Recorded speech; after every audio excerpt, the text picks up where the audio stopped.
नमस्कार, मी आशिष जाधव. हल्लाबोल मध्ये तुमचं स्वागत आहे. महाजनादेश आजचा तिसरा टप्प्यात देशभरातल्या 117 मतदारसंघांमध्ये मतदान सुरू आहे. अजूनही मतदानाचा 1 तास शिल्लक आहे. आतापर्यंतची जी टक्केवारी राज्यातली येते आहे 5 वाजेपर्यंत 50% अधिक सरासरी मतदान हे राज्यात झालेलं आहे. तिसऱ्या टप्प्यात आधीच्या दोन्ही टप्प्यांपेक्षा जास्त मतदान आणि गतीनं होताना दिसतंय. साहजिक आहे, उन्हाची काहिली या टप्प्यात काहीशी कमी जाणवते आहे. तरी पण रावेर असेल, जळगाव असेल या भागामध्ये ऊन बरंच आहे. कोल्हापुरात जिथं तुलनेनं कमी ऊन असतं तिथे मात्र मतदानाची टक्केवारी अगदी विक्रमी आहे. म्हणजे 50% जर का सरासरी 5 वाजेपर्यंत निघत असेल तर कोल्हापुरात तेच प्रमाण 53 ते 54% इतका आहे. एकूणच ही समाधानाची बाब आहे. पण हे जे वाढीव मतदान आहे याचा नेमका अर्थ काय काढायचा? त्याचबरोबर या तिसऱ्या टप्प्यामध्ये ज्या 14 जागा राज्यातल्या आहेत त्यामध्ये एकही काँग्रेसची जागा नव्हती. सत्ताधारी भाजप सेनेच्या 10 जागा होत्या, त्यांना त्या कायम राखायच्या आहेत. त्याचबरोबर राष्ट्रवादी असेल, काँग्रेस आघाडीला जागा वाढवायच्या आहेत. राष्ट्रवादीला सुद्धा ज्या 3 जागा राष्ट्रवादीच्या प्रामुख्यानं होत्या, 4 जागा खरं तर म्हणजे बारामती, माढा, त्याचबरोबर कोल्हापूर आणि सातारा या 4 जागांपेक्षा आपली टॅली आणखी वाढवायची असेल आणि काँग्रेसला सुद्धा खातं उघडायचं असेल तर तिसरा टप्पा जेवढा महत्त्वाचा आहे तेवढाच पुढचा 29 एप्रिलचा चौथा टप्पा सुद्धा महत्त्वाचा आहे. कारण त्या चौथ्या टप्प्यामध्ये सुद्धा काँग्रेसला एकही जागा नाही आहे. तिथं काँग्रेसला संधी दिसते आहे. राष्ट्रवादीचंही तेच आहे, तिथे राष्ट्रवादीलाही संधी आहे. मग तिथं फटका कोणाला बसणार आहे? तो सत्ताधाऱ्यांना बसणार आहे का? सेना भाजपच्या जागा जर का कमी व्हायच्या असतील तर हे 2 टप्पे हे खूप महत्त्वाचे आहेत काँग्रेस आणि राष्ट्रवादीसाठी. त्या अर्थानं आज आपल्याला ही चर्चा करायची आहे. साहजिकच त्यामध्ये राष्ट्रीय मुद्दे सुद्धा येतील ज्याभोवती ही निवडणूक फिरते आहे. आपल्यासोबत मान्यवर पाहुणे आहेत. आपल्यासोबत काँग्रेसचे ज्येष्ठ प्रवक्ते रत्नाकर महाजन आहेत. त्याचबरोबर आपल्यासोबत राष्ट्रवादीचे प्रवक्ते विकास लवांडे आहेत. आपल्यासोबत भाजपचे प्रवक्ते स्थानिक नेते कोल्हापूरचे महेश जाधव सुद्धा असणार आहेत. याशिवाय आमचे मराठवाड्याचे ब्युरो चीफ माधव सावरगावे, तसंच वंचित बहुजन आघाडीचे प्रवक्ते फारुख अहमद सुद्धा असणार आहे. मी सुरुवातीला रत्नाकर महाजन यांच्याकडे जातो. रत्नाकर महाजन, आजचा जो तिसरा टप्पा आहे त्यातल्या जागांवर जर का आपण एक नजर मारली तर असं लक्षात येतं की काँग्रेसला इथं खातं उघडायचं आहे या तिसऱ्या टप्प्यामध्ये. पण त्याच वेळी पुणे असेल, सांगली असेल किंवा इतरही काही काँग्रेसचे जे मतदारसंघ आहेत तिथे काँग्रेसची विनिंग पोझिशन आहे असं ठामपणे म्हणता येत नाहीये. काँग्रेसला तिसऱ्या टप्प्याप्रमाणे चौथ्या टप्प्यात सुद्धा आव्हान दिसतंय. तुम्ही कसं बघता याकडे? या निवडणुकांमध्ये पहिल्या टप्प्यात विदर्भात जिथं मतदान झालं त्या 7 मतदारसंघांपैकी किमान 5 जागी काँग्रेस आणि राष्ट्रवादीचे उमेदवार निवडून येतील असा विदर्भातल्या विविध स्तरातल्या लोकांचा, मतदारांचा आणि आपल्यासारख्या तज्ज्ञ मंडळींचा सुद्धा अंदाज आहे. दुसऱ्या टप्प्यामध्ये जे मतदान झालं त्याच्यात सुद्धा काँग्रेस आणि राष्ट्रवादी आघाडीला बऱ्यापैकी चान्सेस आहेत अशी परिस्थिती आहे. आज जे मतदान होतंय त्याच्यामध्ये पुण्यात काँग्रेसचा उमेदवार आहे, अन्यत्र राष्ट्रवादीचे उमेदवार आहेत. या सर्व ठिकाणी खरं तर या तिन्ही फेजेसमध्ये काँग्रेस आणि राष्ट्रवादी काँग्रेसच्या आघाडीनं सध्याच्या सरकारचं अपयश आणि आघाडी सत्तेवर आली तर जनहिताचे जे कार्यक्रम हाती घ्यायचे त्याबद्दलचा प्रचार करून लोकांना मतदानाचं आवाहन केलेलं आहे. आता गेल्या वेळेलामुळे 42 जागा यामुळे भाजप शिवसेनेनेच घेतल्या होत्या. त्या अर्थानं त्या 42 जागा या काँग्रेस आणि राष्ट्रवादीच्या दृष्टीनं आव्हानाच्या जागा समजल्या पाहिजेत. पण सगळीकडे काही हे आव्हान सारखं नाही. ज्या ठिकाणी भाजप आणि शिवसेनेचे उमेदवार चौथ्यांदा किंवा 5व्यांदा लढत आहेत त्या ठिकाणी मतदारांना त्या लोकांचा कंटाळा आलेला असून त्यात भर मोदींच्या निष्क्रियतेची आणि मुख्य मुद्द्यावरून लक्ष विचलित करून लोकांना भलतीचकडे नेण्याची जी मोदींची ट्रिक आहे त्या ट्रिकचा सुद्धा लोकांना कंटाळा आलेला आहे. हे सगळे फॅक्टर्स लक्षात घेता यावेळी गेल्या वेळेपेक्षा म्हणजे या तिसऱ्या टप्प्यामध्ये गेल्या 2 टप्प्यांप्रमाणेच काँग्रेस आणि राष्ट्रवादीचं रेकॉर्ड असेल हे आज तरी दिसतंय. ठीक आहे. आपल्यासोबत विकास लवांडे आहेत. विकास लवांडे, हा जो तिसरा टप्पा आहे, या तिसऱ्या टप्प्यातच तुमच्या 2014च्या 4 जागा आहेत, म्हणजे माढा, सातारा, कोल्हापूर आणि बारामती. या 4 जागांव्यतिरिक्त इतर जागांवर सुद्धा तुम्ही तुल्यबळ लढती आहेत. म्हणजे अहमदनगर असेल, त्याचबरोबर रायगड असेल, तसंच जळगाव असेल, ह्या ज्या जागा आहेत इथं सुद्धा राष्ट्रवादी टफ फाईट देते आहे. तुम्ही कसं बघता? कारण राष्ट्रवादीनं अर्धी बाजी उमेदवारांच्या निवडीमध्ये मारली असं आम्हा सारख्यांना वाटतं. कारण रत्नाकर महाजन म्हणालेच की तुमच्यासारख्या तज्ज्ञांचंही तेच म्हणणं आहे. बरोबर आहे ते. तुम्ही कसं बघता? अर्धी बाजी जी आहे ती उमेदवार निवडीमध्ये राष्ट्रवादीनं मारली, जी काँग्रेसला मारता आली नाही. म्हणजे औरंगाबाद, जालन्यामध्ये काँग्रेसनं जो घोळ घातला तो जर का निस्तारला असता तर आज आघाडीची एकूणच विजयाची खात्री वाढली असती. आपण म्हणताय त्याच्याशी बऱ्याच मुद्द्याशी मी सहमत आहे. मुळातच गेल्या 2 वर्षापासून महापालिकेच्या आणि जिल्हा परिषदेच्या निवडणुका झाल्या, त्याच्यानंतर सातत्याने राष्ट्रवादी काँग्रेस पक्षाकडनं लोकसभा निवडणुका असतील किंवा येणाऱ्या आगामी काळातल्या विधानसभा निवडणुका असतील, या अनुषंगाने संघटनात्मक बांधणी असेल किंवा बूथ कमिट्यांची बांधणी असेल, हे अगदी नियोजन पद्धतीने सुरू ठेवलेलं होतं. किंवा सरकारच्या अपयशाचं सगळं जे काय लखतर त्या सरकारची टांगायचं काम, हल्लाबोल यात्रा असेल, संघर्ष यात्रा, ह्या सगळ्या माध्यमातून जनजागृती सुद्धा चांगल्या पद्धतीने केली होती. आणि म्हणून मग उमेदवार निवडताना सुद्धा पूर्वनियोजन सगळं असल्याने आपण म्हणता तसं चांगले उमेदवार राष्ट्रवादी काँग्रेस पार्टीकडनं पश्चिम महाराष्ट्रात सगळीकडे मिळालेले आहेत. तसेच मराठवाड्यात सुद्धा ते त्या पद्धतीचे तोडीस-तोड उमेदवार मिळाले होते. रत्नाकर महाजन सर जसे म्हणाले की मागच्या निवडणुकीमध्ये 42 जागा युतीने मिळवल्या होत्या, आज त्या आकडा त्यांचा तिथे राहणार नाहीये. हे सगळ्या स्तरातील लोक त्या ठिकाणी आज स्पष्टपणे बोलून दाखवत आहेत. खरं तर मोदींच्या दिलेल्या जे काय आश्वासनांची पूर्तता ते करू शकले नाहीत आणि म्हणून आता खोटा वेगवेगळ्या मुद्द्यावरचा प्रचार, राष्ट्रवादाचं काहीतरी मूळ पुढे आणून किंवा सैनिकांच्या, शहीद जवानांच्या नावाने काही मतं मागण्याचा जो केविलवाना प्रयत्न ते करतायत. मतदार काही इतके मूर्ख नाहीयेत किंवा बीजेपीने मतदारांना गृहीत धरण्याचा कार्यक्रम ठेवलेला आहे, हे शक्य होणार नाहीये. आणि म्हणून या निवडणुकीमध्ये आता राष्ट्रवादी काँग्रेस पार्टीला ज्या 4 जागा पश्चिम महाराष्ट्रातल्या ज्या सोलापूर सहित ज्या होत्या त्या तर मिळणारच आहेत, परंतु त्याच्यामध्ये आणखी वाढ निश्चितपणाने होईल अशा स्थितीत बाकीचे सगळे मतदारसंघ आहेत. बीजेपीला खरं तर इकडे एखाद दुसरी जागा मिळू शकेल, अन्यथा पश्चिम महाराष्ट्रामध्ये आज जे मतदान होते तिसऱ्या टप्प्यातलं, याच्यात बीजेपी शिवसेनेला एखाद दुसरी जागा मिळेल. ठीक आहे. आपल्यासोबत महेश जाधव आहेत, जे कोल्हापूरचे स्थानिक नेते आहेत भाजपचे. महेश जाधव, एक आपण केस स्टडी म्हणून कोल्हापूरकडे बघूया. जरी शिवसेनेचे उमेदवार असतील संजय मंडलिक, तरी ही निवडणूक ज्या पद्धतीने चंद्रकांत दादा पाटील, भाजपचे नेते मंत्री राज्यातले ज्येष्ठ, ही निवडणूक लढतायत, त्यावरून भाजपनं पूर्ण ताकद शिवसेनेच्या उमेदवाराच्या पाठीशी कोल्हापुरात लावलेली दिसते. त्यात भरीसभर म्हणून सतेज पाटील विरुद्ध धनंजय महाडिक या वादाची सुद्धा तुम्हाला चांगली साथ झालेली आहे, त्याचाही फायदा होताना दिसतोय. मला प्रश्न असा विचारायचा आहे की भाजप आणि शिवसेनेमध्ये जो ताळमेळ दिसलेला आहे की कोल्हापूरची जागा शिवसेनेची आहे, पण चंद्रकांत दादा पाटील यांनी जबाबदारी उचललेली आहे निवडणुकीची कोल्हापूरच्या. पालघरमध्ये शिवसेनेचा उमेदवार आहे, मुख्यमंत्र्यांनी राजेंद्र गावित यांना तिथे उमेदवारी शिवसेनेची मिळवून दिलेली आहे, तिथे भाजपनं शिवसेनेला मदत केलेली आहे. नांदेडमध्ये बघा, प्रतापराव चिखलीकर आज भाजपचे उमेदवार आहेत, पण ते विधानसभेला शिवसेनेचे आमदार आहेत, तिथं भाजप आणि शिवसेनेनं चांगलं कोऑर्डिनेशन केलेलं आहे.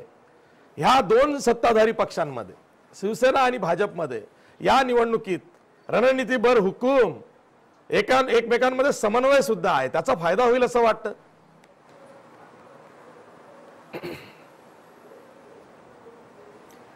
100% फायदा होणार. भाजप शिवसेनेची युती ही राष्ट्रीय मुद्द्यावरती, हिंदुत्वाच्या मुद्द्यावरती आणि विकासाच्या मुद्द्यावरती युती झालेली आहे.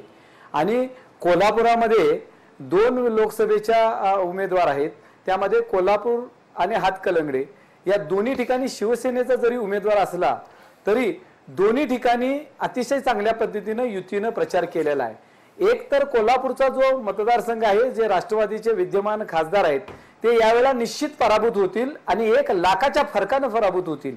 याचं कारण असं आहे की चंद्रकांत दादा पाटील हे तर प्रचारात मोठ्या आघाडी घेतलेली आहेच, परंतु आपण जसं म्हटलं की सतेज उर्फ बंटी पाटील यांनी मोठी ताकद लावलेली आहे। 6 विधानसभा क्षेत्र येतात, या 6 विधानसभा क्षेत्रामध्ये एका बाजूला विनय कोरेंनी जाहीर पाठिंबा दिलेला आहे, दुसऱ्या बाजूला खासदार संभाजीराजे हे मंडलिकांच्या बाजूने उतरलेले आहेत। त्याचबरोबर वेगवेगळ्या स्थानिक मतदार चंदगड, आजरा, कागल, राधानगरी या ठिकाणचे जे मोठे नेते आहेत, माजी आमदार आहेत, हे सर्वजण मोठ्या ताकदीने या मतदारसंघामध्ये उतरलेले आहेत। समरजित घाटगे असतील, माजी आमदार संजय बाबा घाटगे असतील, खूप मोठी की पर्सन वोटर हे मंडलिकांच्या यावेळी बरोबर आहेत। आणि एकूणच या लोकसभेच्या निवडणुकीमध्ये मोदी लाट जी गेल्या वेळेला नावाची लाट होती, परंतु या वेळेला मोदींच्या विकासाची लाट आहे। मी तुम्हाला 1 मिनिट मला तुम्ही वेळ दिला तर मी तुम्हाला या योजनेचं काय केलंय ते मी तुम्हाला सांगू शकतो। हे आम्हाला महाराष्ट्राला ऐकायचं आहे। बोला बोला बोला, 1 नाही 2 मिनिटं घ्या। उज्ज्वल गॅस योजनेचा मी तुम्हाला सांगतो, 2 मिनिटं घ्या, 2 मिनिटं। उज्ज्वल गॅस योजना जी आहे त्या नुसत्या कोल्हापूरला उज्ज्वल गॅसच्या योजनेच्या माध्यमातून 1,63,000 कुटुंबांना मोफत गॅस मिळालेला आहे। 2015 पासून ते 19 पर्यंत मुद्रा योजनेच्या माध्यमातून 4,50,000 लोकांनी 2,500 कोटीचा लाभ या मुद्रा योजनेच्या माध्यमातून घेतलेला आहे। त्याच पद्धतीनं मातृवंदना जी योजना आहे त्याचा लाभ मातांनी जवळपास 35,000 लोकांनी या ठिकाणी घेतलेला आहे। जी आयुष्यमान भारत योजना आहे त्या आयुष्यमान भारत योजनेमध्ये 5 लाख रुपये कुटुंबाला दिले जातात, ते जवळपास 2.25 लाख लोकांनी कुटुंबांनी याचा लाभ घेतलेला आहे। ही आकडेवारी आम्ही चंद्रकांत दादा नाही सांगत, ही आकडेवारी शासनानं जाहीर केलेली आकडेवारी आहे। त्यामुळे जे लाभार्थी जेवढे मोठे आहेत, अनेक ठिकाणी रस्ते झालेले आहेत, अनेक ठिकाणी लाईट व्यवस्था झालेली आहे। चंद्रकांत दादांनी कोल्हापूर जिल्ह्यामध्ये पालकमंत्री झाल्यानंतर खूप मोठी कामं केलेली आहेत। म्हणजे जो पण 28 वर्ष टोल बसणार होता तो टोल चंद्रकांत दादांच्या पुढाकाराने हा टोल हद्दपार झालेला आहे। त्याचबरोबर इतर कोल्हापुरातले रस्ते असू देत, कोल्हापुरातले आयर्लंड असू देत, किंवा कोल्हापूरच्या विमानतळाचा प्रश्न, कोल्हापूरच्या पासपोर्टचा प्रश्न, कोल्हापूरचा रखडलेला शिवाजी पुलाचा प्रश्न, असे एक नाही तर खूप प्रश्न हे मार्गी लावायचं काम चंद्रकांत दादांच्या माध्यमातून झालं। ठीक आहे, अंबाबाई तीर्थक्षेत्राला 80 कोटी रुपये मंजूर झाले, त्यातले 7 कोटी रुपये आले आणि त्याची ऐका ना, चंद्रकांत दादांनी ताकद आपली कुठे कुठे लावली आहे? म्हणजे फक्त कोल्हापुरातच ताकद लावली आहे। आणि ऐका ना, ऐका महेश जाधव, ऐका चंद्रकांत दादांनी ऐका नाही चंद्रकांत दादांनी 10 लोकसभा मतदारसंघामध्ये ताकद लावलेली आहे। चंद्रकांत दादा म्हणतात बारामतीमध्ये त्यांनी ताकद लावली आहे, माढामध्ये पण त्यांनी ताकद लावलेली आहे, कोल्हापुरातही त्यांनी ताकद लावलेली आहे, सातारमध्ये सुद्धा त्यांनी ताकद लावलेली आहे। कोल्हापुरात, माढ्यामध्ये, साताऱ्यात, बारामतीत आणि तुम्ही म्हणताय 10 मतदारसंघात पश्चिम महाराष्ट्रातल्या, म्हणजे चंद्रकांत दादा आहेत की काय एकदम बाहुबली?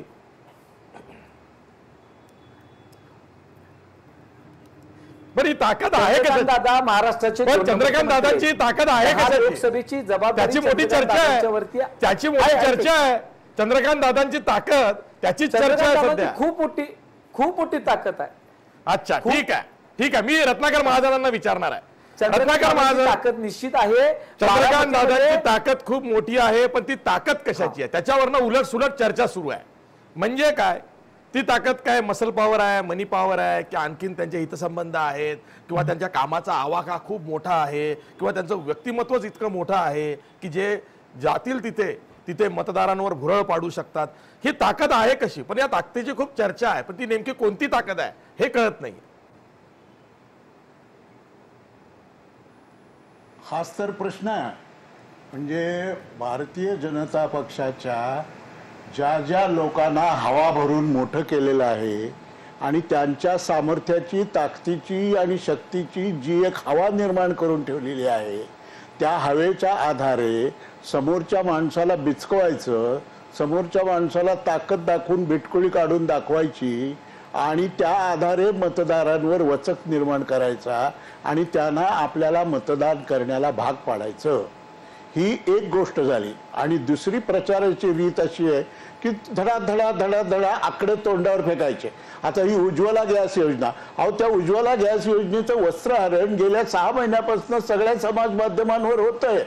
म्हणजे पहिलं गॅस सिलेंडर मिळालं की पुढचं गॅस सिलेंडर घेण्यासाठी त्या बाईकडे पैसा नसतो, म्हणून ते जो आपल्या घराच्या एका खोलीच्या कोपऱ्यात कुठेतरी ते सिलेंडर पडून असतं आणि त्याच्यावर शेगडी ठेवलेली असते. अशी चित्र समाज माध्यमांवर आलेली आहेत. आणि नुसते आकडे फेकतात. आता हे आयुष्मान भारतच्या तर्फे 5 लाख रुपये रोख मिळणार नाहीयेत. त्या योजनेचं स्वरूप असं आहे की आयुष्मान भारत योजनेतर्फे त्या योजनेखाली जे विमा उतरवतील त्यांना 5 लाखांपर्यंतचे औषधोपचार मिळणार आहेत. लाभार्थी नाही त्याचे अजून, आणि त्याचे एकही लाभार्थी नाही. मी पुण्याचं सांगतो, एकही नोंदलेला लाभार्थी नाही. नंबर 1. दुसरं, आता आपल्याकडे जी सरकारी दवाखाने किंवा हॉस्पिटल्स आहेत तिथे सगळ्यांना मोफत उपचार मिळतोच आहे. आपण सुद्धा गेलो, समजा सिनियर सिटीजन म्हणून गेले काही लोक, तर त्यांना सुद्धा सिव्हिल हॉस्पिटल्समधनं मोफत गोळ्या आणि औषधं आजही मिळतात. त्यामुळं आयुष्मान भारत ही योजना गरिबांच्या बिलकुल कामाची नाही, तर ही जी 5 स्टार 7 स्टार 3 स्टार हॉस्पिटल्स आहेत त्यांची धन करणारी ही योजना आहे. त्यामुळं आयुष्मान भारतचा फुगाही केव्हाच फुटलेला आहे. आता जनधन योजनेची खाती आम्हाला मेंटेन करता येणार नाहीत, म्हणून बँका धडाधड पैसे जमा करतायत आणि जे पैसे जमा करत नाहीत त्यांच्या खाती बंद करून टाकतायत. हे सगळं इतक्या दिवसांपासून आपण चर्चा करतोय आणि अजूनही तेच पर्वचा म्हणल्यासारखं तेच पाठ म्हणून दाखवायचं आणि त्याच्या आधारे लोकांची दिशाभूल करायची. किती दिवस करायची? झालं की आता आज मतदान झालं ना, आता कधीतरी एकदा खरं बोललं पाहिजे. पण खरं बोलण्याची सवय वरपासून खालपर्यंत नसल्यामुळं हे सगळे प्रश्न उद्भवतात. आणि आज घडीला म्हणजे 3ऱ्या टप्प्यानंतर आपल्या हे लक्षात येईल की पश्चिम महाराष्ट्र असो, विदर्भ असो किंवा मराठवाडा असो, या सर्व भागांमध्ये भाजप शिवसेनेचा आकडा फार मोठ्या प्रमाणावर खाली आलेला आपल्याला दिसेल. ठीक आहे महेश जाधव, मला पुन्हा चंद्रकांत दादांमध्ये इंटरेस्ट आहे. बघा, गिरीश महाजनांचं नाव होतं की ते मुख्यमंत्र्यांचे संकट मोचक आहेत, पण चंद्रकांत दादा काय करतात ते दिसून येत नाही, ते हेरावं लागतं. आता माडामध्ये सुद्धा 2 घरं फुटली. नाईक निंबाळकरांचं फुटलं, तिथनं रणजित नाईक निंबाळकर भाजपचे उमेदवार झाले. माडामध्ये विजयसिंह मोहिते पाटलांचं घर फुटलं, तिथं सुद्धा दादाच संपर्कात होते. पण उगीच नाव झालं गिरीश महाजनांचं, चंद्रकांत दादांचं नाव का होत नाही? बरोबर. चंद्रकांत दादा अतिशय प्रवास करणारी व्यक्ती आहे. खूप डोकं लावून लोकांच्या संपर्कात जाऊन त्या लोकांची कामं करून चंद्रकांत दादांनी पार्टीसाठी खूप वेळ दिलेला आहे आणि देत आहेत. चंद्रकांत दादांच्या बुद्धिमत्तेला या महाराष्ट्रामध्ये अनेक जे असतील बुद्धिवान त्यातला एक मोठा बुद्धिवान माणूस आहे. दादांनी ज्या पद्धतीने दादा बोलतात तसं वागतात. दादांनी दिलेले शब्द पूर्ण केलेले आहेत. ज्यामध्ये सरकारमध्ये असताना अनेक योजना आल्या, त्या योजनेच्या बाबतीमध्ये महसूल खातं उगाच नाही सांभाळलं. कृषी मंत्री म्हणून, महसूल मंत्री म्हणून, सार्वजनिक बांधकाम मंत्री म्हणून, पणन मंत्री म्हणून महाराष्ट्राचा आणि नरेंद्र मोदी आणि अमित शहानी एवढी मोठ्या खात्याची जबाबदारी ज्या अर्थानं दिलेली आहे त्या अर्थी चंद्रकांत दादा हुशार व्यक्तिमत्व आहे. चंद्रकांत दादा हे पक्षासाठी वेळ देणारा माणूस आहे. नाही, म्हणून जे एवढी मोठी खाती सांभाळतात, कुठलाही ब्लेम, कुठलाही त्यांच्यावरती आरोप या ठिकाणी झालेला नाही आणि एवढी मोठी खाती ते सांभाळतात. याचा अर्थ काय? दादानी 1 महिना बारामतीमध्ये 2 खोल्या भाड्याने घेतलेले आहेत. दादा 2-2 दिवस तिथे जाऊन तळ ठुकून बसलेले आहेत. मोठमोठे की पर्सन लोकांना एकत्र करून या काँग्रेस आणि राष्ट्रवादीच्या काळातल्या सगळ्या गोष्टी बोलून या सरकारनं केलेल्या कामाची माहिती देऊन पुढील 5 वर्षामध्ये आम्ही काय करणार आहे हे सांगून लोकांच्यावर बोलण्यातनं दादांच्यावर एक विश्वास निर्माण होईल. अशा पद्धतीचं दादांचं बोलणं असतं आणि त्या पद्धतीने कामही असतं. त्यामुळं तुम्हाला आश्चर्य वाटेल, लोक बारामती जिंकणार, माडा जिंकणार, कोल्हापूर जिंकणार, सांगली जिंकणार. तुम्ही हे आता जरी काय म्हणत असले काँग्रेसवाले, तरी पश्चिम महाराष्ट्रामध्ये या ठिकाणी 10 मध्ये 7 ठिकाणी किमान भारतीय जनता पार्टी आणि शिवसेना, RPI आणि रासप या महायुतीचे उमेदवार निश्चितपणे विजयी होतील यामध्ये कुठेही शंका बाळगायचं काही कारण नाही. आहे. कामच एक ठिकाणी केलेलं आहे. केंद्रातल्या आणि राज्यातल्या कामावरती जनता खुश आहे. तुम्हाला ती 23 मेला समजेल. ठीक आहे. विकास लवांडे बघा आता काय म्हणालेत ते की बारामतीमध्ये 2 खोल्या भाड्यानं घेऊन दादा तिथं तळ ठोकून आहेत आणि चंद्रकांत दादांचं विधान आहे काही दिवसांपूर्वीचं ते महेश जाधव सांगतील की बारामतीचा आपण बंदोबस्त करून आलो म्हणून 4-5 दिवस बारामतीत होतो असं ते विधान आहे. त्यांनी बारामतीचा सुद्धा बंदोबस्त केलेला आहे. पण एक मात्र मान्य करावं लागेल, महसूल खातं आहे, कृषी खातं आहे, सार्वजनिक बांधकाम खातं आहे, पण त्यांच्यावर भ्रष्टाचाराचे आरोप झाले नाहीत. विकास लवांडे लक्षात घ्या, महसूल खात्यामध्ये सर्वात जास्त माहितीच्या अधिकारात माहिती मागितली जाते तरी सुद्धा चंद्रकांत पाटील यांच्यावर भ्रष्टाचाराचे आरोप झाले नाहीत किंवा तुम्ही केले नाहीत. चंद्रकांत पाटलांना आता महेश जाधवांनी 56 इंच छातीचे चंद्रकांत पाटील असं खरं म्हणायला पाहिजे कारण यांच्याकडे प्रत्येक जण 56 इंच छातीचा असू शकतो. चंद्रकांत पाटील हे काय मास लीडर नाहीयेत. हे जे काय सांगतात ना 10 लोकसभा मतदारसंघाची जबाबदारी घेतली मग यांनी स्वतः एखादा मतदारसंघ निवडायचा होता आणि उभं राहायचं होतं. एकही सार्वत्रिक निवडणूक जनतेतून निवडून न आलेलं हे व्यक्तिमत्व, संघाच्या मुशीत न आलेलं व्यक्तिमत्व, भाजपमध्ये एक विश्वासू माणूस त्यांना लागत असतो. त्या संघटनेतला हा विश्वासू माणूस आहे. बाकीचे कोणावरही त्यांचा संघटनेचा विश्वास नाहीये. आणि बारामतीचं हे सांगतात 2 खोल्या नाही 3 स्टार हॉटेलमध्ये ते राहत होते, खोल्यामध्ये नव्हते राहत. आणि दुसरं तिथे त्यांनी जे काही टार्गेट ठेवलं होतं सुप्रियाताईंचा पराभव करण्याचं, 20 मंत्री जवळपास बारामती लोकसभा मतदारसंघामध्ये वेगवेगळ्या प्रकारचे तिथे येऊन प्रचार करत होते, वेगवेगळ्या थापा मारत होते. शेवटी नरेंद्र मोदींची सभा सुद्धा त्यांना ठरलेली सभा रद्द करावी लागली आणि चंद्रकांत पाटील शेवटचे 3 दिवस गायब झाले इकडनं बारामतीतनं. कुठला त्यांना अंदाज आला माहित नाही मला, परंतु 3 दिवस शेवटी ते गायब झाले. शेवटी त्यांनी असं सांगितलं होतं मागे की मी मतदान होईपर्यंत इथे बारामतीत ठासून बसून राहणार आहे. मग 3 दिवस आधीच का गायब झाले ते? त्यांना कुठला बारामतीतला अंदाज आला होता हे त्यांनी सांगायला हवं. आणि योजनांचं शासनाच्या कामाचं ते बोलतायत, यांना निवळ थापाच मारायच्या आहेत. प्रत्यक्षामध्ये शेतकऱ्यांची कर्जमाफीबद्दल हे बोलणार नाहीत, बेरोजगारी प्रचंड वाढली त्याच्याबद्दल बोलणार नाहीत, शेतकऱ्यांची आत्महत्या कधी नव्हे एवढ्या या 5 वर्षात झाल्या त्याच्याबद्दल बोलायला तयार नाहीत. मग यांना सैनिकांच्या नावावर मतं का मागावी लागतात जे कधी कुठल्याही पंतप्रधानांनी आजपर्यंत केलं नाही? जर यांच्या कामावर यांना मतं मागायची होती तर गेल्या 5 वर्षात जी आश्वासनं दिली ती त्याच्यावर यांचा एकही मंत्री बोलला नाही. पंतप्रधान बोललेले नाहीत, मुख्य प्रधान प्रचारक त्यांना म्हणतात तेही बोललेले नाहीयेत.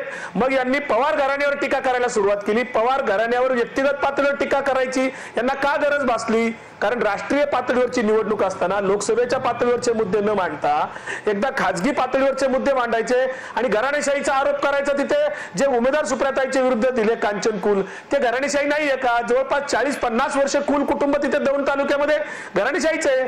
त्या कुल कुटुंबातले 3 पक्षात 3 लोक आहेत आजही. असं असताना तुम्हाला भाजपला तिथे कुठेही नीट कुठल्याही मतदारसंघामध्ये चांगले उमेदवार मिळत नव्हते. सातारामध्ये उदयनराजेंच्या विरुद्ध तुम्ही नरेंद्र पाटलांना तिकडून इकडे आणलं, शिवसेनेत आणि उभं केलं. हे सगळे प्रकार प्रत्येक मतदारसंघातले माहित नाही का? माड्यामध्ये तुम्हाला उमेदवार मिळत होता का? तिथेही तुम्ही काय नखरे केले? कोणत्या मतदारसंघात तुमचा ठाम उमेदवार होता? एकही मतदारसंघ तुम्हाला असा नव्हता. आणि मग तुम्ही चंद्रकांत पाटलांचे जे काय कौतुक सांगताय हे तुमचं तुम्हाला लकलाभ हो येणाऱ्या मतदानाच्या मोजणीत आपल्याला दिसेल. ठीक आहे. मी फारुख अहमद यांच्याकडे जातो आणि मी सहज सांगतो मी चंद्रकांत दादा या मुद्द्यावरती हे 5 मिनिटं अलीकडचे का घालवले याचं कारण असं की आजवर भाजपचे नेते काय करायचे, गोपीनाथ मुंडेच अपवाद होते की ते हेड ऑन घ्यायचे काँग्रेस राष्ट्रवादीच्या नेत्यांना. निवडणूक असू दे किंवा एखादी पत्रकार परिषद असू दे किंवा साधं विधान असू दे, त्यांची बातमी असू दे, ते हेड ऑन घ्यायचे, वैयक्तिक आरोप टीका करायचे. त्याच पठडीतून आता चंद्रकांत दादा सारखे नेते पुढे आलेले आहेत जे मुख्यमंत्र्यांशिवाय कोणीही नेता असू दे, कितीही मोठ्या वकुबाचा असू दे, किती हिकमती असू दे, त्याला हेड ऑन घेतायत, वैयक्तिक आरोप करतायत, टीका करतायत. आणि म्हणून हा प्रश्न पडतो की 4 वर्षात चंद्रकांत दादा पाटलासारखा एखादा नेता खरंच मोठा होऊ शकतो का? त्याचा आवाका इतका वाढू शकतो का? त्याची ही लिटमस टेस्ट आपण केली. आता मी मूळ मुद्द्यावरती जातोय. फारुख अहमद, मला प्रश्न असा विचारायचा आहे की बघा, उमेदवार आयात करून एखाद्या ठिकाणी पक्ष संघटना बळकट करून प्रत्येक मतदारसंघावर बारकाईनं लक्ष ठेवून निवडणुकीची तयारी करावी लागते. ती भाजपनं केलेली दिसते. म्हणून भाजप म्हणतंय की आम्हाला ते इलेक्शन मेकॅनिझम जमलंय, आम्हाला ते निवडणुकीचं तंत्र अवगत झालेलं आहे. जर का भाजपला ते जमलं असेल, भाजपनं ते अवगत केलं असेल, ते फोडाफोडीचं राजकारण करून उमेदवार मिळवत असतील, ते वेळप्रसंगी साम दाम दंडभेदाचे सुद्धा आरोप अगदी उद्धव ठाकरेंनी सुद्धा भाजपवर केलेले होते, सगळं करून जर का ते निवडणूक जिंकत असतील तर त्यात चुकीचं काय? Everything is fair in love and war and politics असं म्हटलं तर काय चुकीचं आहे? नाही, everything is fair in love and war ते बरोबर आहे, परंतु मला एक सांगायचं आहे की यांनी नेहमी ज्या तंत्राचं निवडणूक जिंकण्याचं ते तंत्र ते मांडतायत, मोदी आणि शहा जोडी आल्यानंतर लोकसभेनंतर प्रत्येक निवडणूक जिंकण्याचं तंत्र आम्हाला भेटलंय. या आविर्भावामध्ये ते असताना दिल्ली आणि बिहारमध्ये यांना त्यांच्या त्या तंत्रालाच जनतेनं हरवलेलं आहे आणि दिल्लीमध्ये तर सुप्रा साफ केलेला आहे. सांगायचं तात्पर्य लोकांना गृहीत धरण्याचं राजकारण हे कोणी करू नये आणि आयात केलेल्या उमेदवाराला आयडिओलॉजी आपली धाब्यावर बसून जर ते आयात करत असतील दोन्ही बाजूनं तर ते किती चुकीचं आहे. आता मूळ आमच्या नांदेडमधला उमेदवार हा मूळ काँग्रेसी शिवसेनेमध्ये आमदार राहिलेला भाजपला घ्यावा लागतोय आणि जे मूळ शिवसैनिक त्याला हिंगोली मतदारसंघामध्ये काँग्रेसला आयात करून घ्यावं लागतोय. तर हे जे आपलं आयडिओलॉजी आणि तथाकथित विचार मांडतात त्याला धाब्यावर बसवतात, लोकांना गृहीत धरतात. तर लोकांनी यांना या त्यांच्या आत्मविश्वासाला तडा देण्याचं वारंवार काम केलेलं आहे. यंदा सुद्धा हे त्यांना भेटणार आहे. आता 5 वर्ष तुम्ही मागे एक शब्द वापरला, शिवसेना भाजपनं चांगलं समन्वय जमवलं. अहो हे समन्वय यांच्या निवडणुकीलाच का जमतो?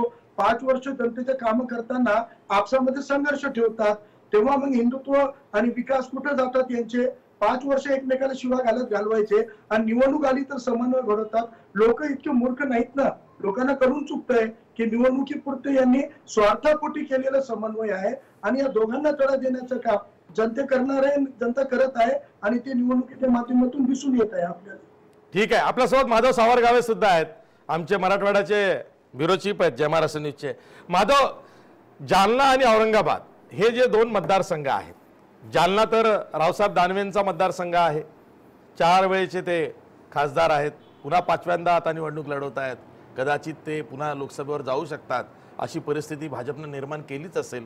ज्या अर्थी भाजपने पूर्ण लक्ष जालन्याकडे दिलं होतं की अगदी रावसाहेब दानवेंना भाषणबंदी सुद्धा केली अलीकडच्या काळात की तुम्ही फारसं बोलू नका, तुम्ही बोलला नाहीत तर जिंकाल, बोललात तर आणखीन गडबड होईल, असं इतकं झालं, इतकं लक्ष दिलं भाजपने. जालना आहे, दुसरीकडं औरंगाबाद आहे, दोन्ही ठिकाणच्या उमेदवारावरून काँग्रेसनं घोळ घातलेला आहे.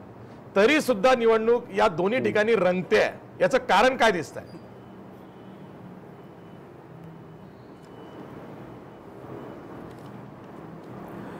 आशिष सर, ही पहिल्यांदा अशी निवडणूक होते जिथं औरंगाबादचा जर आपण विचार केला तर ती चौरंगी लढत आहे आणि ही चौरंगी लढत असल्यामुळं जास्त चुरस दिसते आहे. सगळ्यात महत्त्वाचा मुद्दा म्हणजे या ठिकाणी शिवसेनेचे 4 वेळा चंद्रकांत खैरे हे खासदार राहिलेले आहेत आणि या 4 टर्मपासूनच्या ज्या कामाची अँटी इन्कमसी आहे ती खैरेच्या माथ्यावर मोठ्या प्रमाणात आहे आणि त्याचाच फटका यावेळेस खैरे यांना बसू शकतो आणि मग त्यांच्याऐवजी आपण निवडून येऊ शकतो असा विश्वास सगळ्याच पक्षांना, मग ते वंचित बहुजन आघाडीचा असेल, काँग्रेस राष्ट्रवादीचे नेते असतील किंवा अपक्ष असतील, या सगळ्यांना वाटत होता आणि म्हणूनच सगळ्यांनीच आपली मैदानात दंड थोपटलेले आहेत आणि त्यामुळेच ही निवडणूक अत्यंत चुरशीची ठरलेली आहे. सगळ्यात महत्त्वाचं म्हणजे या ठिकाणी गेल्या 5 वर्षापूर्वी महानगरपालिकेच्या निवडणुकीच्या निमित्तानं MIMनी जोरदार शिरकाव इथे केलेला होता. MIM विरोधी पक्ष नेता, विरोधी पक्ष म्हणून औरंगाबाद महानगरपालिकेमध्ये कार्यरत आहे. ही कार्यरत असताना ताकद वाढल्याची भावना MIM मध्ये होती. मात्र आपण जर MIMच्या माध्यमातून उमेदवार उभा केला तर तो लोकसभेत यशस्वी होऊ शकत नव्हतो किंवा होणार नाही याची खात्री MIMला होती आणि त्याच अनुषंगानं ते मागची लोकसभा निवडणूक लढवलेली नव्हती. पण यावेळेस त्यांचा आत्मविश्वास बळावला. त्याचं कारण असं होतं की वंचित बहुजन आघाडीची जोड त्यांना मिळालेली होती आणि त्यामुळं दलित आणि मुस्लिम या 2 मतांचं विभाजन न करता ते एकत्रीकरण करून आपण विजयी होऊ शकतो म्हणून MIMनी या निवडणुकीत उडी घेतली. आणि म्हणूनच सगळ्यात महत्त्वाचा मुद्दा गेल्या 25 वर्षापासून जो इथे मांडला जातो तो मुद्दा प्रकर्षाने इथं या निवडणुकीत मांडला गेला, ते म्हणजे हिंदू आणि मुस्लिम. इथे चंद्रकांत खैरे यांनी हिंदूच्या संरक्षणासाठी ही निवडणूक लढत असल्याचं जाहीर वारंवार केलेलं आहे. विकासाचा मुद्दा त्यांनी बाजूला ठेवलेला आहे आणि त्याच अनुषंगानं आपल्या मुस्लिमांची ताकद वाढली पाहिजे, इथे भगव्यापेक्षा हरा झेंडा इथं उभा राहिला पाहिजे, आपल्यावर होत असला अन्याय दूर झाला पाहिजे, ही भूमिका इम्तियाज जलील यांनी घेतली आणि म्हणून पुन्हा इथं होणार नाही असं वाटत होतं, पण या दोघांनीही हिंदू मुस्लिम खान की बान अशी निवडणूक इथं तयार केली। त्यामुळे चुरस या दोघांमध्ये वाढताना दिसत होती। मात्र तरीही या ठिकाणी सगळ्यात मोठी संधी होती ती काँग्रेस आणि राष्ट्रवादी काँग्रेसला। असं अनेकदा मी ऐकलेलं आहे की लोकांना वाटते की आम्हाला काँग्रेस आणि राष्ट्रवादीला मतदान करायचंय, पण काँग्रेसचेच नेते किंवा राष्ट्रवादीचे नेते त्या मतदारांना किंवा लोकांना सांगत नाहीत की आम्हाला मतदान करा। म्हणजे इतकी केविलवाणी स्थिती औरंगाबाद जिल्ह्यामध्ये झालेली होती। नेमकं उमेदवार कोण द्यायचा यावर एक महिनाभर खलबत झाली। असं आजही या क्षणाला माझा एक अनुमान आहे की जर काँग्रेस किंवा राष्ट्रवादी या दोघांनी एकत्रित येऊन चांगला उमेदवार या ठिकाणी दिला असता तर 100% खात्रीनं असं म्हणता येत होतं की शिवसेनेला टक्कर देण्यासाठी काँग्रेस एकमेव पर्याय राहिला होता।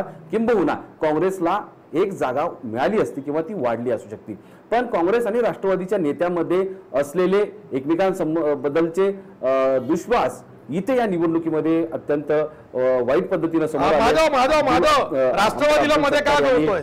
कारण दोन्ही जागा, कारण काय अद्याप औरंगाबाद आणि जालना ह्या काँग्रेसच्या जागा आहेत।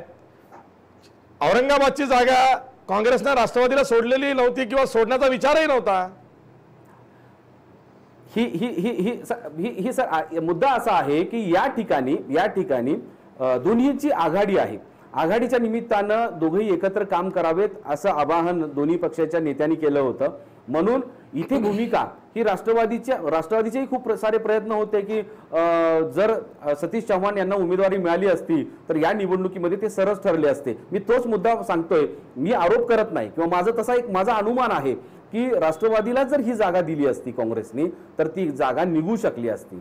कारण चंद्रकांत खैरे यांच्या विरोधात इतकी अँटी इन्कम अशी या ठिकाणी निर्माण झालेली होती की प्रत्येक जण असं म्हणत होता की आम्हाला हिंदू मुस्लिम राजकारण नको आहे, आम्हाला इथला कचऱ्याचा प्रश्न सोडवला पाहिजे, पिण्याच्या पाण्याची समस्या सोडवली पाहिजे, इथले रस्ते चांगले झाले पाहिजे, ग्रामीण भागातील शेतकऱ्यांना पिण्याचं पाणी मिळालं पाहिजे, शेतीला पाणी मिळालं पाहिजे, हे बकालपण हे भाकासपण दूर झालं पाहिजे। या औरंगाबाद शहराचं जे नाव अगोदर होतं आशिया खंडातलं वेगाने वाढणारं शहर म्हणून ते या पुन्हा एकदा आमच्या कानी पडलं पाहिजे होतं, इथली इंडस्ट्री वाढली पाहिजे होती, आमच्यासारख्या तरुणांना मोठ्या प्रमाणात काम मिळालं पाहिजे, ही सगळी स्वप्न इथल्या मतदारांची आहेत आणि त्या मतदारांची स्वप्न जो कोणी पूर्ण करणारा होता त्याला मतदान 100% करणार असं चित्र निर्माण झालेलं होतं। मात्र एकच चूक झाली की पुन्हा औरंगाबादच्या माथ्यावर एकच पुन्हा उमेदवार मारला गेला अशी एक भावना तयार झाली आणि या सगळ्या चौरंगी लढतीमध्ये सगळी जी लढत आपण बघतोय त्यामध्ये जर सतीश चव्हाण असते तर एक वेगळं चित्र दिसलं असतं। सतीश चव्हाण ठीक आहे या मुद्द्यावरती मला रत्नाकर महाजनांना विचारायचं आहे, मला हा प्रश्न आणखीन मोठा करायचा आहे कारण हा एक मुद्दा आहे या निवडणुकीतला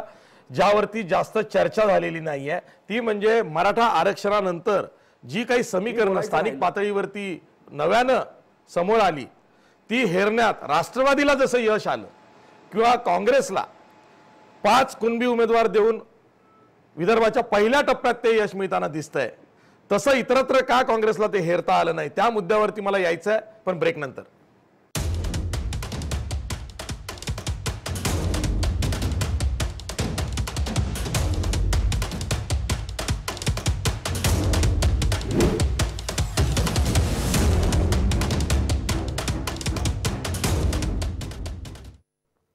ब्रेक नंतर पुन्हा तुमचं स्वागत। मी जातोय पुण्याला काँग्रेसचे ज्येष्ठ प्रवक्ते रत्नाकर महाजन यांच्याकडे।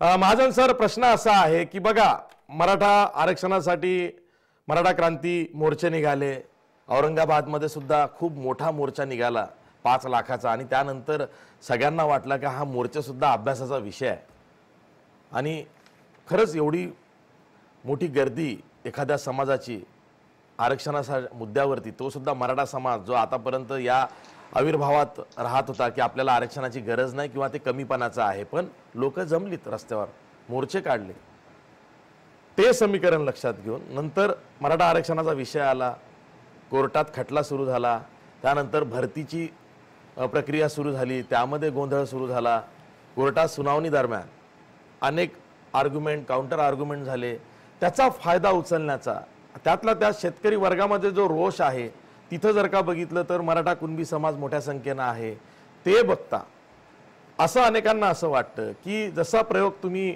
विदर्भातल्या पहिल्या टप्प्यातल्या 7 पैकी 5 खुल्या जागांवरती केला की कुणबी समाजाचेच उमेदवार दिले, त्याचा कदाचित फायदा तुम्हाला तिथं होईल. मराठवाड्यात सुद्धा तसं झालेलं आहे. दुसऱ्या टप्प्यात आपण बघितलं. पण तिसरा टप्पा जो आजचा आहे त्यातले 2 मतदारसंघ घ्या, एक पुणे आणि दुसरा औरंगाबाद.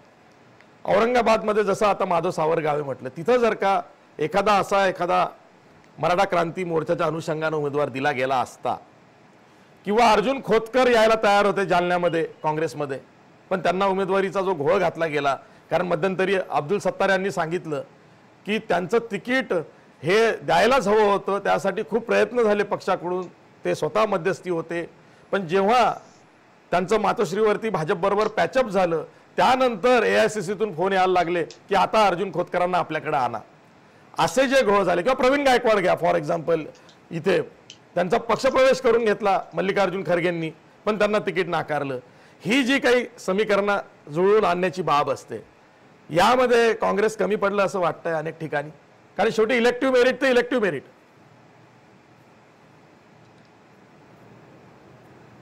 इलेक्टिव्ह मेरिट ही इतकी वेग टर्म आहे की आजपर्यंत कुठल्याही राजकीय नेत्यांनी किंवा राजकीय पंडितांनी त्याची व्याख्या केलेली नाही.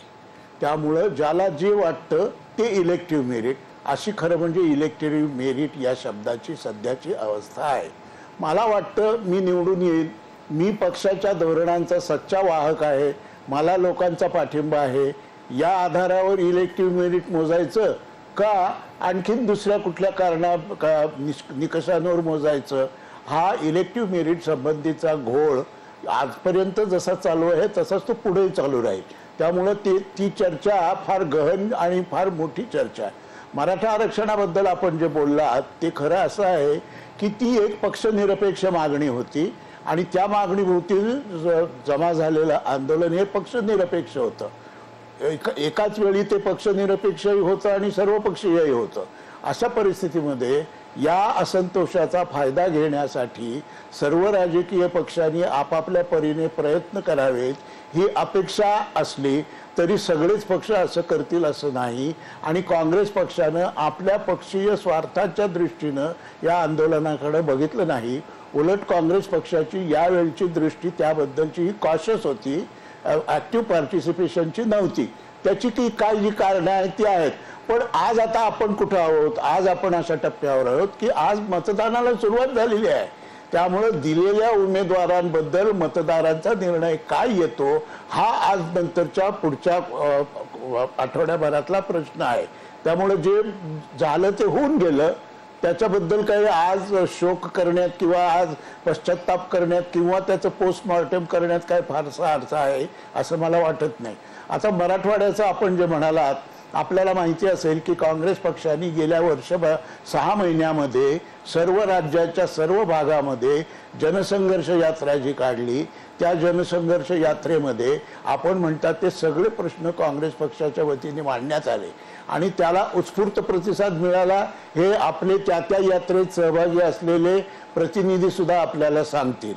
त्यामुळं काँग्रेसनी काहीच केलं नाही आणि काँग्रेसनी आलेली संधी दवडली असं आपलं आणि आपल्या प्रतिनिधीचं जे म्हणणं आहे ते आपल्या परीने शक्य असेल, पण ती वस्तुस्थिती नाही. आता मतदान सुरू आहे आणि आजपर्यंत घडलेल्या घटनाक्रमावर आधारित लोकांना आपला निर्णय द्यायचा आहे. या दृष्टीने याकडे जर बघितलं तर मराठवाड्यामध्ये सुद्धा 6 ते 8 ठिकाणी काँग्रेस आणि राष्ट्रवादीचे उमेदवार विजयी होतील, याबद्दल काँग्रेसला मुळीच शंका नाही.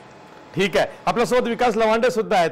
विकास लवांडे, हे बघा, तुम्ही कितीही काहीही चर्चा नाकारली तरी निवडणुकांमध्ये तर एक मुद्दा असा आहे, आता एकच मिनिट माधव, मी येतोय, थोडी तांत्रिक अडचण आहे त्यामुळे थोडासा घोळ होतोय. आपण एक ब्रेक घेणार आहोत. ब्रेक नंतर पुन्हा या चर्चेकडे आपण वळणार आहोत. पुन्हा भेटूया ब्रेक नंतर.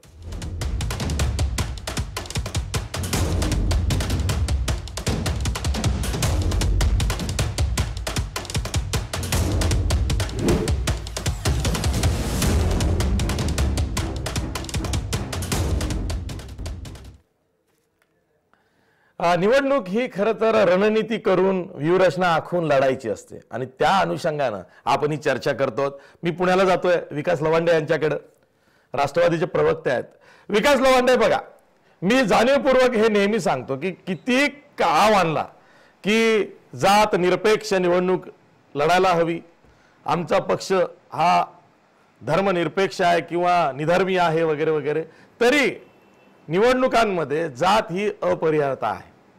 मी आधी पण बोललो होतो एकदा की लालू प्रसादांचं हे वाक्य आहे कि धर्म के मामले में आरएसएस और बीजेपी चैंपियन है, लेकिन जब बात अगड़ा पिछड़ा जाति पे आती है तो भाजप और आरएसएस का कुछ नहीं चलता. तसंच आहे ते. जातीवर जेव्हा निवडणूक येते तेव्हा ती अगदी स्थानिक बनते आणि ही यंदाची निवडणूक ही स्थानिक बनलेली दिसते आहे. यामध्ये राष्ट्रीय मुद्दे किती चालतील खरंच हा अभ्यासाचा विषय राहणार आहे. तो चालला तर सगळ्यांच्या आडाखे चुकणार आहेत माझ्या सकट. त्यामुळं जात ही अपरिहार्यता आहे, त्याचा आपल्याला विचार करावाच लागेल आणि तुमचा पक्ष तो जास्त करतो.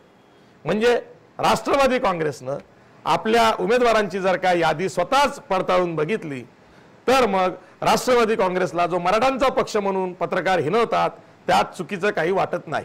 पण त्याच वेळी काही ठिकाणी जिथे आपल्या पक्षाने मराठा उमेदवार दिला नाही काही कारणास्तव, तिथे एखाद दुसरा मराठा उमेदवार हा अपक्ष म्हणून उभा आहे, त्याची पण मदत राष्ट्रवादीला होते आहे. हे गणित कसं जुळून येतं?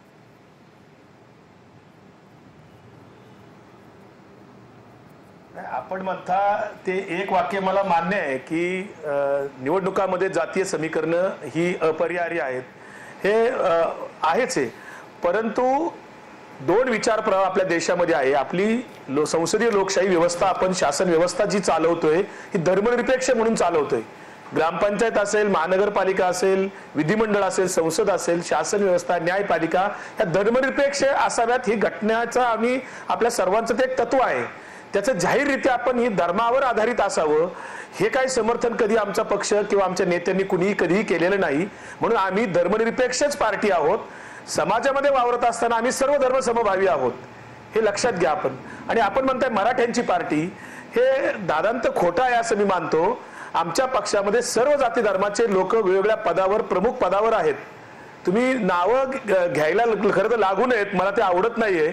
परंतु धनंजय मुंडे पहा, आपण इकडे रायगडमध्ये आता उमेदवार सुनील तटकरे आहेत, इकडे भुजबळ उमेदवार आहेत, इकडे आमच्या शिरूर लोकसभा मतदारसंघामध्ये अमोल कोल्हे आहेत.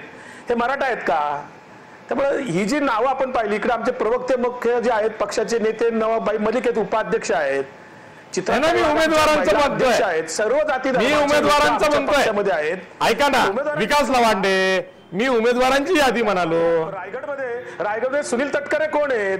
हा ठीक आहे ना, ठीक आहे. अमोल कोल्हे, सुनील तटकरे, आणखी तिकडे राखीव मतदारसंघाचं सोडून द्या, पुढे समीर भुजबळ. मी तुम्हाला सांगितले ना 3 मतदारसंघामध्ये आहे. आणि मग इकडे बहुसंख्याक जर मराठाच असेल तर ते स्वाभाविक आहे ना की तिथे त्या पद्धतीची मतं होणारच. आणि नाशिकमध्ये माणिकराव कोकाटे जे उभे आहेत ते अपक्ष म्हणून जाहीरपणे कसे काय उभे आहेत? नाही, मुळामध्ये आपण जातीच्या नावाने, धर्माच्या नावाने मतं मागतच नाही. आमचं काँग्रेस आणि राष्ट्रवादीच्या कुठल्याही निवडणूक आयोग नोटीस पाठवतो, कुठल्याही सोशल मीडियातनं कसे उमेदवार उभे करतात त्याला काय. परंतु दुसऱ्या बाजूला तुम्ही हा भाजपला, वंचित बहुजन आघाडी आणि भाजपला हा प्रश्न विचारला पाहिजे तुम्ही. खरं वंचित बहुजन आघाडी, प्रकाश आंबेडकर जे स्वतःला बाबासाहेब आंबेडकरांचे नातू समजतात, घराणेशाहीवर टीका करतात, स्वतः मात्र घराणेशाहीतनंच आलेत, त्यांची बाबासाहेब आंबेडकरांचा नातू याच्या पलीकडे दुसरी ओळख नाही. त्यांनी उमेदवार जाहीर करताना उमेदवारांची जात पुढे लिहिली. ह्याच्यासारखं दुसरं शोकांतिका काय आहे म्हणजे या देशामध्ये? बाबासाहेब आंबेडकरांचं नाव अधिकार असं माझं मत आहे. सिद्धांत मग हेच भाजप सिद्धांत हा त्यावरच आधारित आहे. नाही, हेच भाजप करतंय. त्यांचं असं म्हणणं आहे की ज्या वंचित जाती आहेत, ज्यांचं लोकसभेत महाराष्ट्रातून प्रतिनिधित्व नाही, अशांना आम्ही उमेदवारी दिली. ते म्हणताय 7 धनगर उमेदवार दिले वंचित बहुजन आघाडी, 7 मुस्लिम उमेदवार दिले. ते कन्फ्युजन मध्ये आहेत. कन्फ्युजन मध्ये आहे ते. वंचित बहुजन या शब्दाचाच अर्थ मला अजून कळला नाही. मी 1 महिना झाले वंचित बहुजन म्हणजे नेमकं कोण? सुशील कुमार शिंदे वंचित नाही आहेत का? बहुजन नाही आहेत का? ते म्हणजे कोणत्या जाती समूहाला ते वंचित बहुजन म्हणतायत त्यांचं त्यांनाच माहिती. त्याची व्याख्या त्यांनी अजूनपर्यंत स्पष्ट केलेली नाही.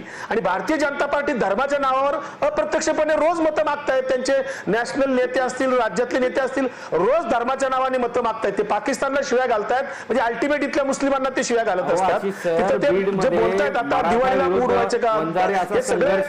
त्यामुळे आम्ही कुणीही जाती धर्माच्या नावाने मतं मागत नाही. भाजप आणि राष्ट्रवादीच्या नेत्यांनी त्या बीडमध्ये सुद्धा जात पट्टा हा महत्वाचा हा बीड मध्ये का सोडा, बीड मध्ये दिसलंय ते प्रत्यंतर आलंय जगाला. बीड मध्ये दोन्ही पक्षांनी बीड मध्ये सुद्धा आपली चर्चा झाली होती. बीड मध्ये सुद्धा खरं तर तिथले बीड मध्ये तर केवळ फक्त जातीच्या नावावर राजकारण सुरू होतं भाजपच्या वतीनं आणि राष्ट्रवादी काँग्रेसच्या वतीनं.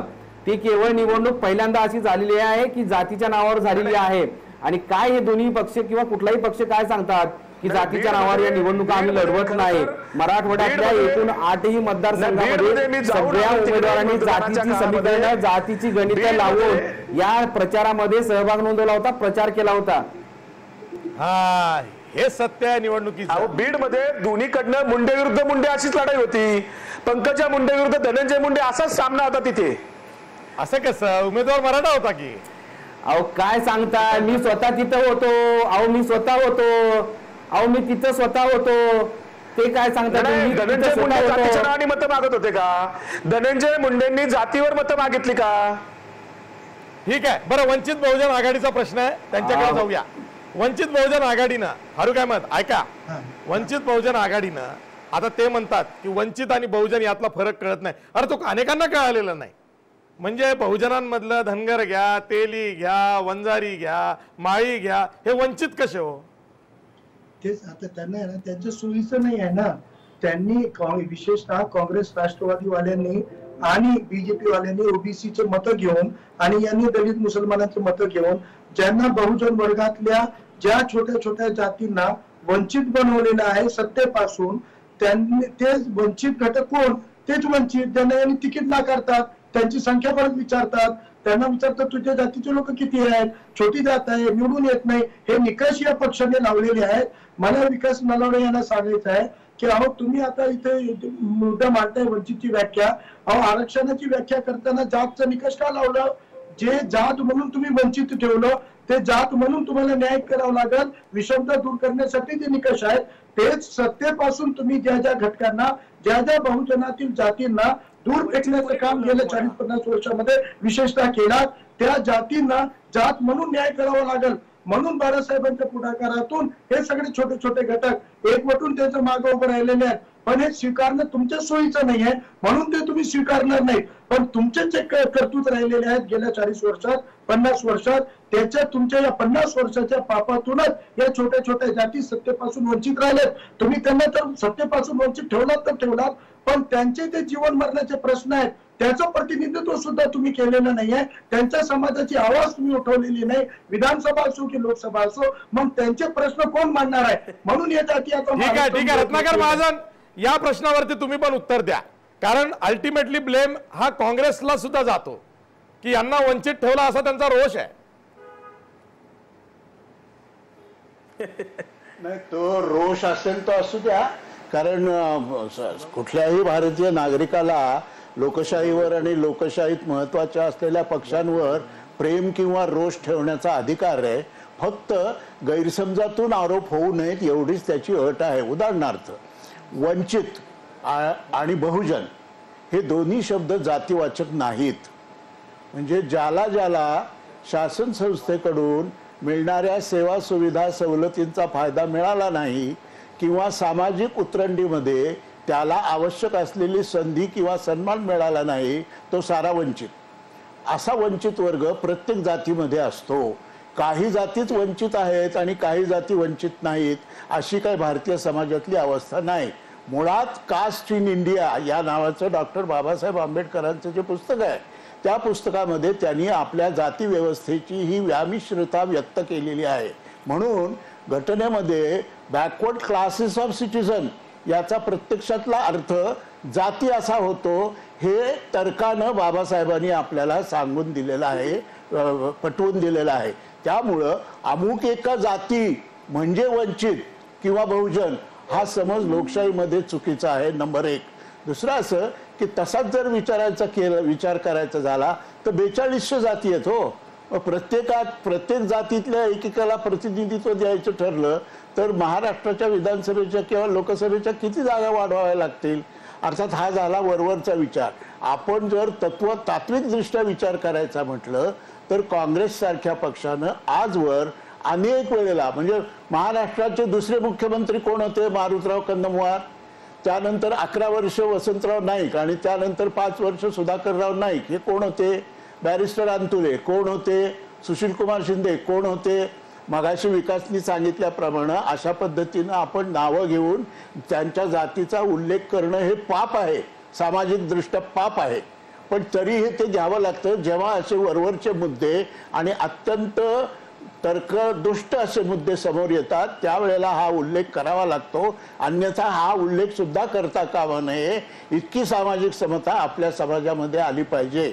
आपण दोघं समोरासमोर आलो की पहिल्यांदा हा समोरचा कुठल्या जातीचा आहे असा विचार जर आपल्या डोक्यात येत असेल तर आपण सामाजिक दृष्ट्या 17व्या शतकात आहोत असा त्याचा अर्थ होईल. आणि या आधारावर जर एखादा पक्ष उभा राहणार असेल तर समजा महाराष्ट्रामध्ये एक 57 जाती आहेत असं गृहीत धरलं तर या 57 जातीचे उमेदवार तर काही त्या आघाडीने दिलेले नाही आहेत, त्यातल्या काही जाती सुटल्याच आहेत. मग त्या जातींचं काय करायचं? त्यामुळे हा प्रश्न कधीही न सुटणारा आहे.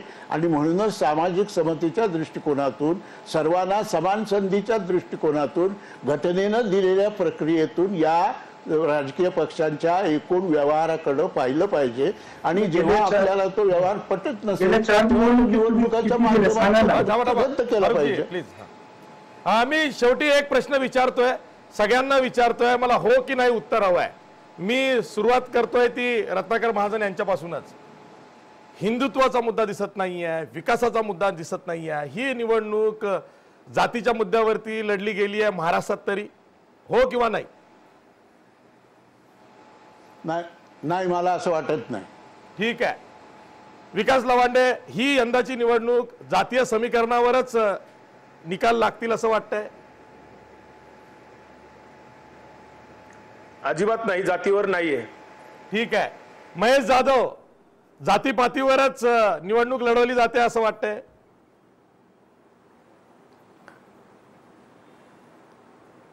अजिबात नाही, विकासाच्या मुद्द्यावरच ही निवडणूक लढवली ठीक आहे, ठीक आहे. फारुख अहमद, फारुख अहमद, दादांच्या बद्दल जातीचं समीकरण या निवडणुकीत महत्त्वाचं ठरणार आहे.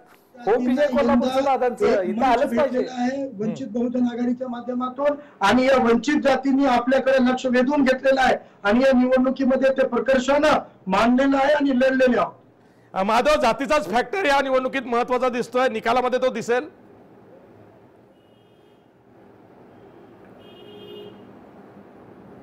मराठवाड्याच्या संदर्भात सांगायचं म्हणालं तर जवळपास 6 मतदारसंघामध्ये जात फॅक्टर नव्हता, विकासाचा मुद्दा होता. मात्र उर्वरित 2 ठिकाणी जात समोर आलेली आहे.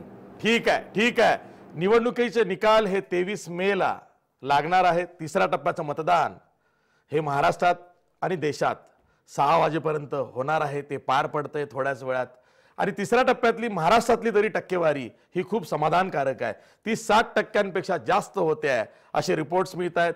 आणि त्यामुळं वाढीव मतदानाचा निकालावरती किती परिणाम होतो हे बघणं फार उत्सुकतेचं ठरणार आहे. मी सर्व पाहुण्यांचे आभार मानतो, इथेच थांबतो. पाहत राहा जय महाराष्ट्र.